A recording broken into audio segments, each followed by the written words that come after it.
Welcome back to Stories from the River. I'm Heather Greenwood, back in our Pineville Ashley store with our General Manager GM series. And I'm excited today to be joined by not one, but two amazing general managers, both of which I've known now for several years, and I'm excited for you to spend time with them today. Today we have Mitch Dixon and Chris Morrell.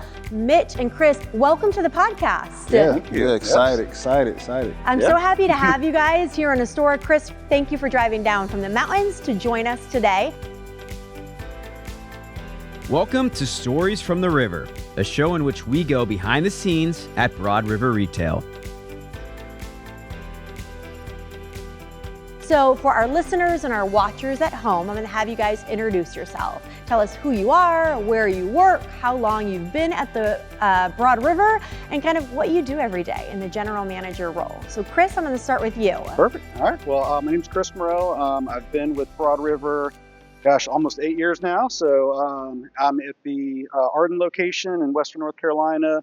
Team Gold Rush, as we're called. I love it. And Chris, you've been a lot of places in your time at Broad River. Yes. So not always in Arden, but you've worked for us in different locations, but now Arden is home. Yes. I love it. Cool. Mitch, what about you? 3 years at Broad River. Well, going on 4 in October. Rock Hill Raiders. We won Yoda this past couple months. Congratulations. So we proud about that. And it's actually just not as far as Arden, but up the street. It's about 20 minutes away. So I love that. yeah, love Rock Hill. Cool. And our backyard and our newest store as well. And newest stores as well. Just grand opening in October, which been a lot of fun since then. So Good. Well, you guys, on this series, we're talking all about your role, what you guys do every day as the general manager. And we talk about that role being the most critical role in our company at Broad River, and there's a lot of roles, but we really want to highlight why this one's so unique and what you guys do every day. So we're going to go through some questions, we'll chat, I might throw some surprises out there, but we'll see. So Chris, in the general manager role at Broad River, and lots of companies have GMs, what does this mean? What is the general manager, and what are you accountable for every day? So I would describe it as we're really tasked with taking the vision of the company and then putting it in action. When direction comes down, we kind of interpret it and then figure out what needs to be done on a day-to-day basis to make that come true. In addition to that, it's, running the business, the retail side as best as we can. The operational aspect of the business, making sure that that's at a premier level. Really everything inside those 4 walls and even sometimes a little bit outside of them. But it's really, I think, is just taking that company vision and making it reality. I love that. Taking the company vision and making it a reality. Now, Chris, how many memory makers are on your team in your 4 walls? So we currently have 6 working at this current moment. I've got a new one that should be starting very soon. So it's always exciting to have a new memory maker on our day one. So we love that. But we've got a very seasoned, tenured team and Team Gold Rush that have been here for a long time and have performed at a very high level for many, many years. We've got some that have been there almost 12 years already, so definitely a very well seasoned team. Wow, I love that. That's great. So, Mitch, how do you know as a general manager if you are successful in the role? And if you are successful, what does winning look like? Yeah, I think you can look at it 2 different ways. When I originally started as GM, you always looked at numbers as being like the indicator if you're successful. But as you grow, you start to see, hey, it's basically, people that you train. How much, or anybody under your leadership, did they get promoted? Or, hey, how does this person feel that day? Or you start to have these little small wins that really means the most. And then the numbers kind of play out. As long as you have people happy under your building, you have people that can grow and be successful. That's how I measure success now. Just people. And you have a great team, Mitch. Some newer, some you brought with you down to Rock Hill. Tell me, how many people work on the Raiders today? So 7 now. It's a mixed bag. We have anywhere from someone being there for 8 years to people just starting a few months ago to people that were in different roles that are now in sales. So just a mixed bag. Yeah, you have a great team. Great team. Great, awesome team. Yeah, they make my job easier. Yes, great teams always do, but a lot of times that's because of the leadership there. So, Chris, Yes. Throughout your time with us, you've led multiple teams, you've led in different locations, you've helped support and shape so many memory makers in our company. When I think about you, I think about the heart that you have for your people. So tell me why caring for your memory makers or our employees is so important in what you do. I think it just starts back when I was first, starting in retail and first starting my career. And, I think back, the leaders that I've had, and I've worked for some that were, I would consider, very, caring, purpose-driven, leaders that really care about their people. And I've had some that were just about results, right? And I think back when I was the most happiest at work, or where I felt the best, was when I knew my leader cared about me. So I really try to emulate that, and to make sure that even though we have a job to get done, we have results that we need to produce. The people are the ones that get that done. So I really want to invest in. It's what motivates me, right? What's keep me going. I've always been in sales, and in one form or another. Even as a manager role, we're still selling on a day-to-day basis. But what I found that really kind of keeps me going is seeing somebody, that, we've brought on and changed their life. When you have somebody that, was making, okay or decent money, and they're doubled their income, and seeing what that changed their life. And, when they tell me that, hey, you helped me to do this, or, you made me better, that's what fulfills me. And that's what keeps me going. It's the results are great, and the trophies, and we're going to chase those. Right. But when somebody tells you that, hey, you made my life better, like, that's what motivates me to keep going. Yeah, it's magic. And I'll add to that too. It's just external and internal guests. We always talk about that, where someone on your team, you may change their lifestyle, and then the guest too, the person that's buying in there, you give them an opportunity where it be they were approved for credit that they weren't able to get somewhere else, and now they're able to get a sofa or a mattress that they weren't able to get. So it's just a people business, internal and external. I love that. It's funny, I just talked to Dana and Renee in the last episode, and they talk, and we hear this a lot. We say this a lot at Broad River. Yes, we work in the furniture business, but we really work in the people business. People business, 100%. Whether it's your guest or it's your memory maker, like, that's who we live to serve every day, is the people we're surrounded by. So Mitch, in our company, we hear this a lot. Charlie talks a lot about being an entrepreneur and really driving our own business. At the store level, in your store, how do you go ahead and make that business happen? How do you feel empowered to do that in your role? Well, one of the things I do is I break it up into our salespeople who are their own individual CEOs of their individual business. And so every morning going into a meeting, or if they're working that afternoon, they can go back and dissect their business. This is their number. So that just gives ownership, and that allows them to be able to think in an entrepreneur mindset. So not only me, I'm running my business, but also giving them ownership where they can run their business as well, and then we can speak and coach to that too. I love that. Fantastic. What about you, Chris? I think that, Broad River is great because we get the freedom to really, like you said, translate that vision, right? And really make it your own. So being able to understand that there's no limits in our business, whether it's, me as a general manager, or like you mentioned with an HFC or memory maker, they determine, what their success is. If you have the desire, the passion, Broad River is going to take you as far as you can go. And, really helping them understand that, this is different than a lot of businesses. There's no cap, right? There's no, if I do this, this is the end result.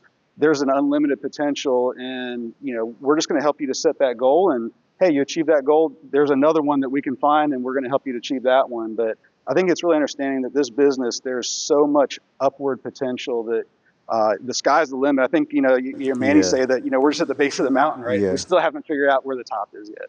It's funny because you talk about that, Chris, and I just think about some of the people you've worked with in the past and where they started, and I think about where they are now. Or for several on your team back in Spartanburg, I think of those guys who weren't $1 million memory makers when you were there, and how quickly it took for them to hit that achievement or become experts or other things. And that really comes down to the leadership that they're surrounded by. And again, really running that business, which you guys do so, so well. So in your role, I'm not going to lie, not every day is an easy day, right? Maybe there's some pressure that comes along with it. So Chris, I was telling somebody that you were going to be on this episode with me, and they were like, Chris always keeps his cool. So We're not there every day, but Right. tell us a little bit about like, how do you keep your cool every day in the business? I would like to take all the credit for it, but I think it's just something that I've grown into, and it's a part of who I am. But if I had to think about it, the phrase that kind of comes to mind is panic is contagious. And, we always know that, I've been in retail a while. I'm sure you have, that there's going to be a Saturday that the network's going to go down, the internet's going to be out. The printer's going to stop working. You're going to have something that's going to come up that's going to throw you into chaos. And we've survived all this. We've made it through. We've overcome those challenges. So what I want to do is just, make sure that my team understands that no matter what we're going through, what's going on, we're going to make it through. It's going to be fine. And if you're calm and collect and you just, rationally work through it, we're going to get through it. But if you throw your hands up in the air and, oh my gosh, you're just adding fuel to the fire. And, I want to be that leader that they can look to and say, hey, no matter how bad it is, we're going to get through it. So that's my mindset. But I think it's just part of who I am. And, I'm glad to hear that people take notice of that. But it's something that, I definitely see as a general manager, as a leader, that you've got to be that calm in the storm. That's a great trait to have, man. I wish I was more that way, but I do understand at a certain point, like when you do have your team, it's like having a child, right? If I had a home and maybe I can't afford to pay the light bill, I'm not going to break out in panic to my child, right? That child, you want to have some type of discretion. But you also want to have some level of, for me, some level of passion and humanity where, and I'll tell my team sometimes, when there's a hard time, hey guys, today was a rough day, right? So I appreciate your effort, but hey, we're going to get past this, right? This day is slow right now, but we'll get past it. And I think some of that like common sense of, hey, we're going to get through it, I think it makes you more of a human, like not a robot, so to speak. So it's definitely, especially in retail, man, you have your ups and downs and you got to find a way to get through it. For me, it's my wife. If I need to vent on the way home, I'll vent, I'll get it out my system, and I'm good to go. So that's a shout out to my wife. You always need that person in your life. I agree. Yeah, so that stuff helps. And your leadership team too. I have, my sales managers, we have a room, so to speak, where we can be able to speak and not cast judgment or anything like that. And that way we can emotionally get past whatever obstacle it is. So you always need to have somewhere where you can vent and get that stuff out. Trust me, I get it. My husband, who's like the top watcher on this podcast series, he gets those phone calls a lot. Sometimes you just need to like, and once you do it, you feel a little better, good. right? Yeah, you feel good. You feel better. You need that person, that rock in your life. So, and I love that, Chris. Panic is contagious. I have not heard that, but as soon as you say it, I'm like, I can think of those people and where that panic just goes crazy, which is never a good thing. So on our last episode, I asked Dana and Renee to tell me what they wanted for me to ask you guys and throw some different questions out there. And so you guys both kind of referenced this, Mitch, when you were talking about that kind of day. And Renee's question was really, what would you guys consider a great day? A lot of times we align that with winning or the numbers, but what would you consider a great day in your role? Yeah, I think that if I had to put it, if we, a great, connection, the team comes in with positive energy, right? That, our team is human, right? Sometimes they have stuff going outside of work, and as much as we want to leave it at the door, sometimes it's hard to do that, but you could tell the energy when the teams that's coming that morning is fired up. They got pep in their step. They're moving around and starting a day with great energy. And then, to make it even better, if you start the day with a big sale, right? You get a Tempur-Pedic customer that's a return or comes in, and I think just crushing the day early with some positive momentum. And those are the fun days, right? When it seems just like winning's contagious, and it keeps going. I think that those are the days I look back on like, man, that was fun. Just crushing it and winning it. And, it's more about the mindset and the attitude of the team that fuels that. But having a little bit of success in between there definitely helps out too. Sure does. I love that. I think I look at a positive day. Obviously, we want to hit budget, right? Yeah. We want to hit sleep budget. Those are all wins. But I think that's kind of like a lag. We always talk about lead and lag measures where, for me, a positive day is when process is thriving, when everything is to what you spoke to. We're doing comfort tests, we're engaging with guests, we're changing lives, and normally that results to budget anyway. And so a process is thriving, and I see my guests being able to, make things work for themselves, and they get that big deal, or they had a successful comfort test, or, and also on the other side, changing a guest's lives too, right? There's guests that come in our store that necessarily don't plan on buying or don't think they have the opportunity to buy, but just getting that on the table to where they're approved for $5,000 and they're able to furnish a home that they weren't able to do. I think all those things together would be a successful day. I love that. I love that. A lot of great days for both of you in your time at Broad River. As you think back throughout your career at Broad River, and you guys have been involved in a lot, is there one memory that stands out to you guys in your time with us, whether an event or a training or a get-together, one really great memory that you want to share? I would say the gala. I know we have them every year where everyone, it's so good to see everybody in the same venue after, and these are all the, from leadership to our $1 Million Writers and Charlie and Manny, just a celebration inside of a great venue like the Panther Stadium. Those are things that you don't see typically in other companies, right? Those are, and not only that, but you have, expert dinners, and you have, sleep summits. So I think our company does a great job of investing in our people. And then, those moments make our people, work and develop some trust. So I think the gala and just the events that we hold throughout the year. I love that. Yeah, it was tough for me because there's been a ton of them, but I think about the first time that we had a gala after COVID, when we actually got everybody in person all together. That was, it was just like, you take a breath now, like, things are back to normal. And that was a great memory. But if I had to pick one that stood out, obviously, in our area, Western North Carolina, we were impacted from the hurricane. And, I'd say probably about a month after, where people were coming back and starting to actually buy furniture again, we had two sisters that came in, and they'd actually been on the news, and, they came in, they were replacing some items, and, they pulled me aside and had a conversation, but they said, "Hey, I just want to tell you that, an Ashley sofa saved my life."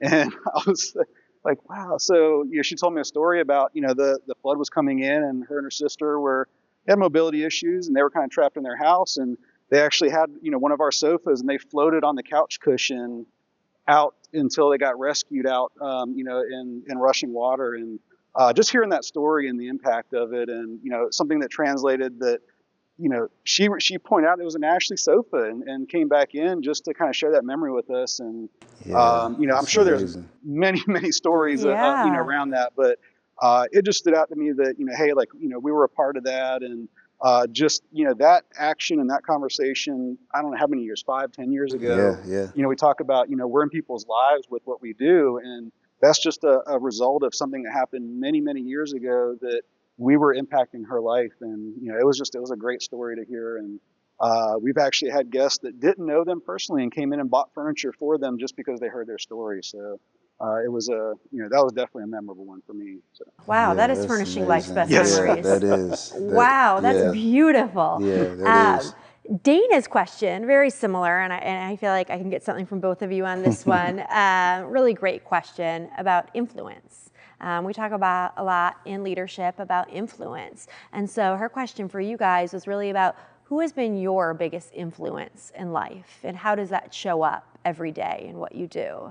Goodness, that's a great question. But if I think back, as I mentioned earlier, that if I think back to my career and kind of what shaped me, I had a manager that his name was Jimmy, and I had a lot of managers, and in earlier in career, but that was the first one I think that really just took me under their wing, and I felt like that person cared and he was invested in me.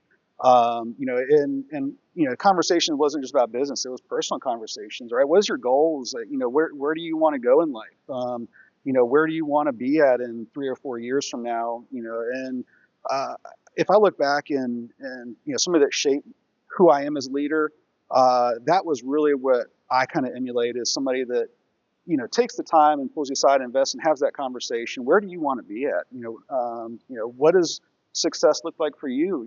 And while the day-to-day business, sometimes we get distracted from that. Having that core and that mindset of taking that team and investing in them, that's where the influence grows. And then seeing, or having somebody tell me, hey, I bought my car because of how well I'm doing here, or hey, I'm a first-time homeowner because of what this opportunity provided me, and that's the influence that I'm looking to give to the rest of the HFCs, and sharing that experience with anybody else that comes in. Yeah, I when I think about inspiration, I think of two things: is principle and drive.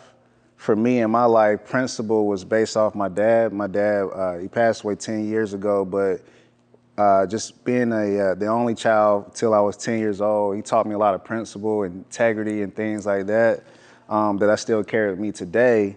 And then drive is, look, I have a chip on my shoulder to this day. I remember hearing one of my managers tell another manager that, hey, he's not skilled enough to sell $100,000 or whatever the amount was. And then that kind of led to me to prove to not only him, but prove to myself that I am, right? And so that just kind of led to me being promoted, and then it led to the next step and the next step. So I think principle, that holds all your integrity and all your principles together about what's right and what's wrong. And then you always need that drive, right? I'm sure we can all think of places or people that maybe didn't have the same amount of confidence that we did in ourselves. And I still hold on to that today, just going to work. I still play that tone in my head, and it gets me going. Beautiful. I think somebody challenging you will really, yeah, that will really, when somebody says you can't do something, I think that the best in our business are like, no, I'm going to find a way to do it. Yeah. And sometimes that works with the team, right? Sometimes you got to put a challenge. That's right. And they'll rise to it. Yeah. I would have heard a lot that this group of leaders is very competitive. So maybe that's part of it too. There's a lot of drive amongst them. What a surprise, right? So if somebody were listening at home or watching, and maybe they're a general manager at another furniture retailer, or maybe they're thinking about a career at Broad River, why would you say this is a great company to work for, or a chance they should take? It's the thrill. It's the thrill. It's just, you got to have a certain level of compassion with this job, because there are ups and downs. It's really an entrepreneurial mindset. Being an entrepreneur, there's going to be downtimes. But I think the thing for me that gets me going is being able to change today I'm going to change someone's life, right? And just being committed to that process, knowing, hey, there's never going to be a finish line, but it's just the thrill of process and seeing lives change as you keep going. And so for me, it's just passion and, just the thrill of the game. So I would say if you're a general manager out there and you don't feel valued or important in your workplace, you got to call Broad River, go on LinkedIn. But I would say the culture here is hands down what separates us from anybody else. I truly feel from the leadership, Charlie, Manny, Stacy, from everybody in our senior leadership, I feel like they truly care about us as people. Results are important. We're a business, but at the end of the day, they see us as human beings. I'm just not a number on a spreadsheet or a store number, right? Even going this much to give us our identity of our store, right? The Rock Hill Raiders, right? I mean, you came up with that, and having a CEO entrust you to name your own store, you just don't see that in many other places. Having a CEO text you during the day is something that's just you never see that. Right. So that's, yeah. So I would say that if you don't feel that you're valued, appreciated, and that you matter, you got to come over to Broad River. So that's what I would tell them. I'm so honored that you guys would spend your time with me. Both of you are so remarkable in what you do, and I hope that you know that. We're so grateful for you. I speak for all of our leaders and our memory makers. I so thank you for giving us a glimpse into what you do. I know this is a small bit of what it takes, and that you guys have stores you need to get back to and people you care for. So thank you guys so much for your time today and for continuing to do amazing things for our memory makers at our company. For our friends at home, thank you for listening to Stories from the River. We're so glad you joined us. We will be back next with 2 additional general managers, Jason and Troy, to learn a little bit more about what they do. Continue to check us out on YouTube, Spotify, or Apple. See you real soon. Thanks for listening to Stories from the River. To check out more episodes, visit storiesfromtheriver.com. To watch this episode, go to youtube.com/@storiesfromtheriver.